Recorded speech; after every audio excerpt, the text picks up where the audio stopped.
Twongeye kubaha ikaze kuri channel yanyu amakuru mamo, aho usanga amakuru acukumbuye kandi asesenguranye ubuhanga, amakuru yo mu Rwanda ndetse no hirya no hino ku isi.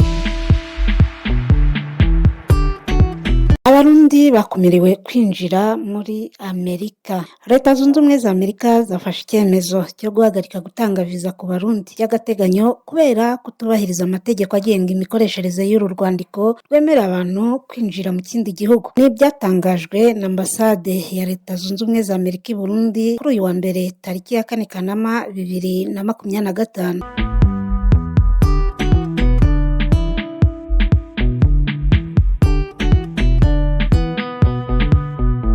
Iyi ambasade yavuze ko kwica amategeko agenga viza ya Amerika bigakorwa kenshi byatumye guha viza Abarundi bihagarikwa by'agateganyo.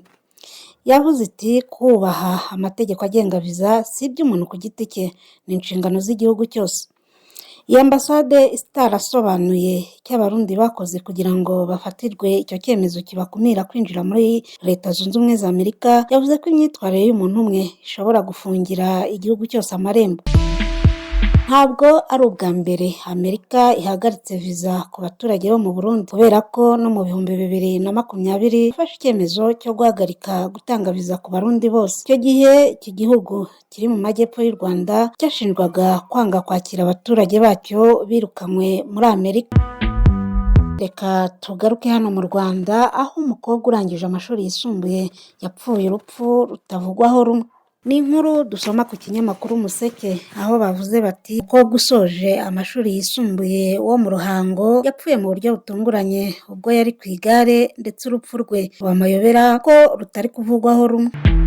Yitwa Umulisa Cynthia w'imyaka 22 y'amavuko, akaba yarapfuye urupfu rutunguranye ubwo yasangwaga mu karere ka Ruhango mu murenge wa Bweramana, umuhanda w'igitaka gitwe Ruhande.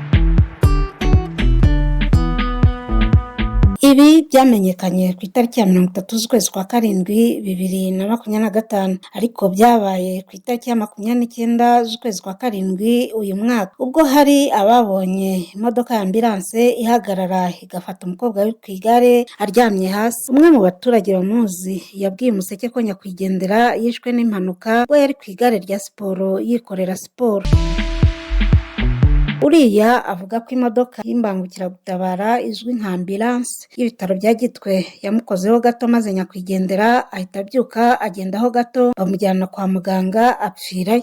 Ibyo uriya muturage avuga ubuyobozi bw'ibitaro bya Gitwe byamaganira kure. Avuga ko umushoferi w'ibitaro yavanye umurwayi ku kigo nderabuzima cya Karambi, bari mu nzira babona umwana aryamye mu muhanda. Ngo icyo gihe barahagaze, maze umurwaza n'abandi bari kumwe bavamo bafasha uriya nyakwigendera, maze bahamagara indi mbangukiragutabara y'ibitaro bya Gitwe iraza imutwara kwa muganga, basanga yapfuye.